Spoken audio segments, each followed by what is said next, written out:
Bonjour tout le monde, j'espère que vous allez bien. Aujourd'hui, nous sommes le vendredi 22 mars et il s'agit de la journée mondiale des doulas. Afin de découvrir cet univers, je reçois en ligne Perrine Pichot, doula à Paris. Bonjour Perrine.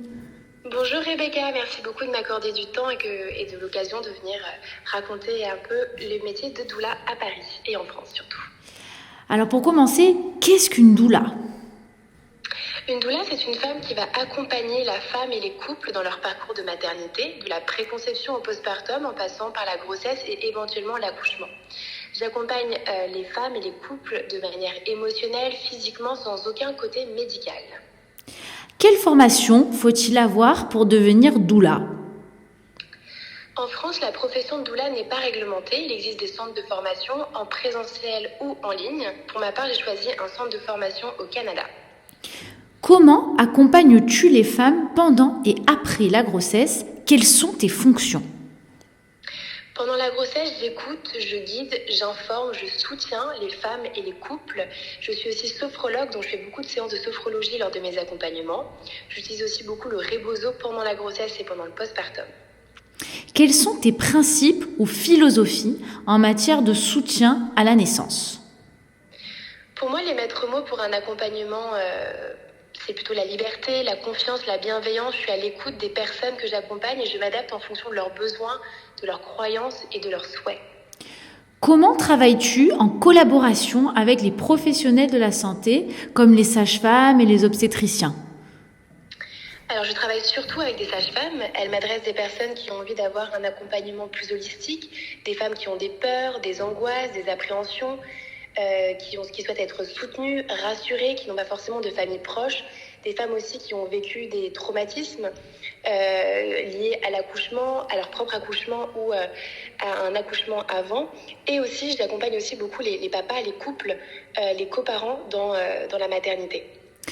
Peux-tu me donner des exemples de situations difficiles que tu as rencontrées en tant que doula et comment est-ce que tu les as gérées ? Alors, j'accompagne les femmes et les couples aussi dans le deuil périnatal. Et l'an dernier, j'ai accompagné une femme tout au long de sa grossesse. J'étais en lien avec elle le jour de l'accouchement. Et 3 jours après la naissance, son bébé est décédé. C'était très très difficile émotionnellement parce qu'on était très proches. C'était d'abord une amie.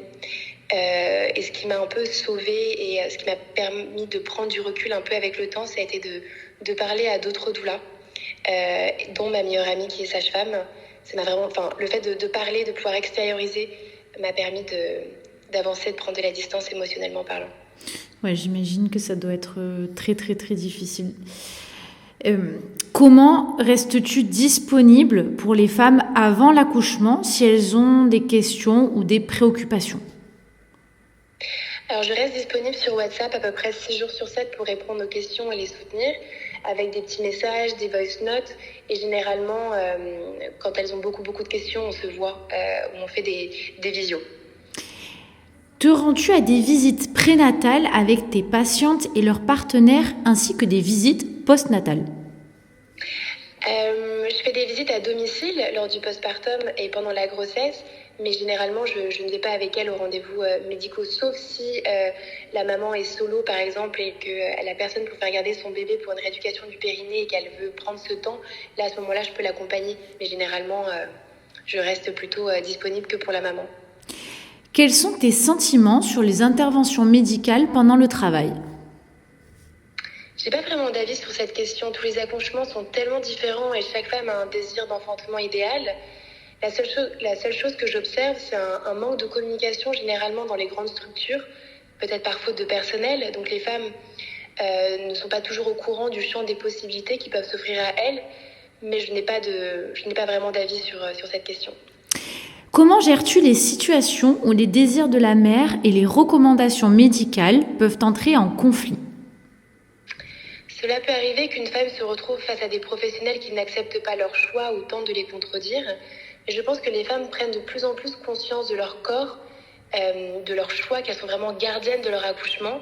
Presque toutes les femmes savent aussi que pendant un accouchement, il peut y avoir des imprévus. Et elles acceptent une intervention médicale, évidemment, quand il s'agit d'une urgence vitale. Et pour finir, comment trouver une doula qui nous correspond déjà ? Comment on trouve une doula ? On peut trouver une doula dans des annuaires. Il y a aussi un groupe Facebook qui marche très bien pour trouver une doula. Il y a aussi beaucoup de bouche à oreille. Chaque doula est différente, a une approche différente. Donc il faut bien avoir le feeling, bien le sentir. Et parfois, on peut rentrer en contact avec plusieurs doulas pour trouver la bonne personne pour nous accompagner, une personne de confiance. La confiance, c'est vraiment très important qu'il y ait une relation de confiance entre la doula et la future mère. Merci beaucoup Perrine d'avoir répondu à toutes ces questions. C'était vraiment un plaisir d'échanger avec toi. Merci beaucoup Rebecca. Est-ce que tu as quelque chose à rajouter avant qu'on termine ?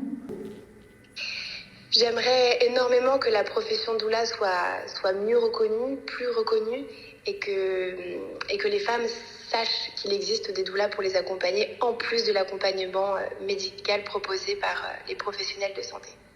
Merci beaucoup Perrine. Merci à toi Rebecca. Et bonne journée. Bonne journée.